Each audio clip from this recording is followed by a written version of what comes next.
everybody, recruiting is a scary, scary business. According to the Electronic Recruiter Exchange, and also Steve Finkel, who's been a recruiting trainer since 1985, and also according to Lou Adler, who's been training for just about as long, all three of them gave one statistic that had I known that statistic prior to becoming a recruiter, I don't know that I would have done it. The one statistic is fewer than 1% of all recruiters last 10 years in the business. Think about that. Fewer than all recruiters last 10 years in the business.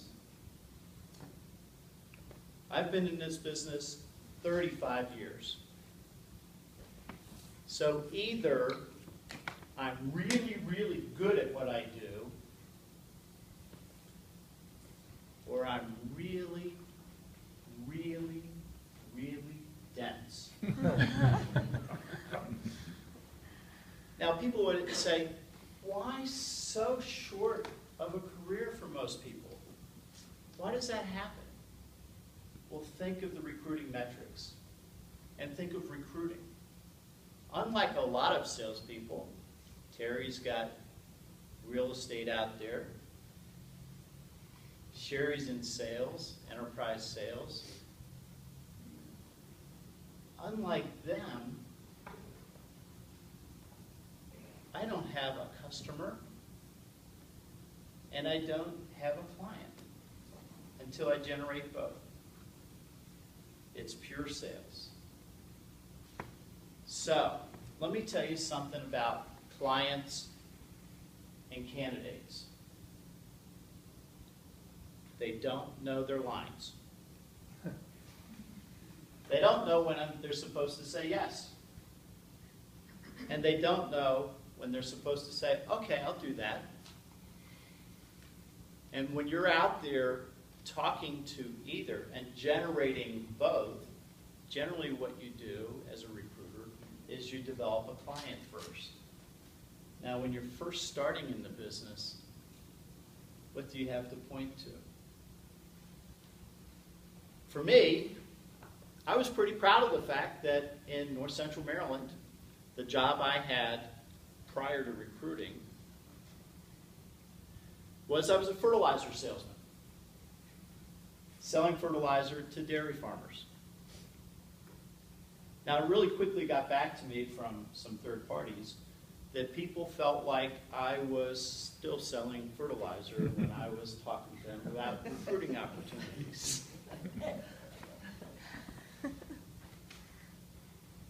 Somehow, though, that stuck. And I did have one recruiter that talked to me early on that it got back to me that he was laughing to a candidate.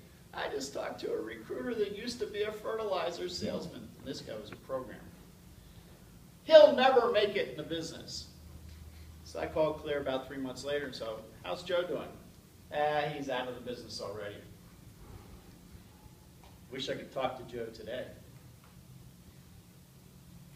One of the questions I ask people who are interested in recruiting, or in fact, any kind of sales, tomorrow I'm interviewing 2 enterprise-level account managers. I ask them, what are your numbers? How many potential clients do you have? What's your market?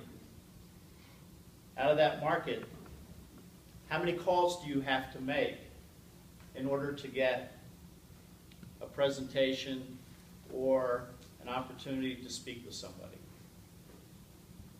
From a candidate perspective, out of all of those people, how many people do you have to talk to in order to get a phone screen? And once you get the phone screen, how many of those people do you have to talk to get a phone screen with the client? And how many people do they have to talk to for you to get an on-site interview for the client? how many people do they have to talk to extend an offer?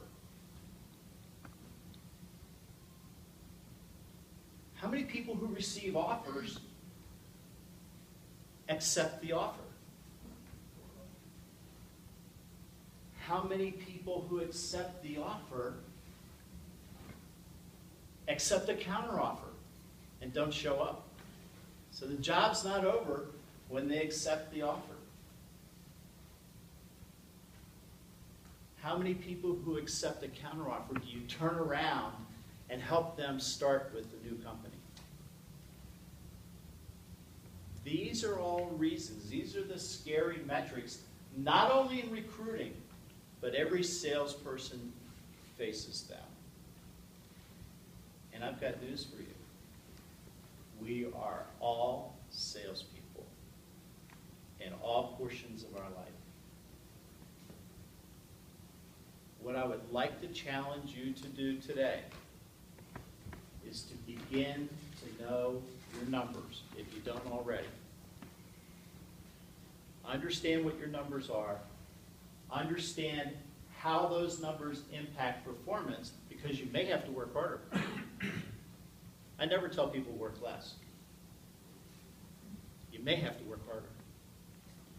If you know your numbers, you will be successful.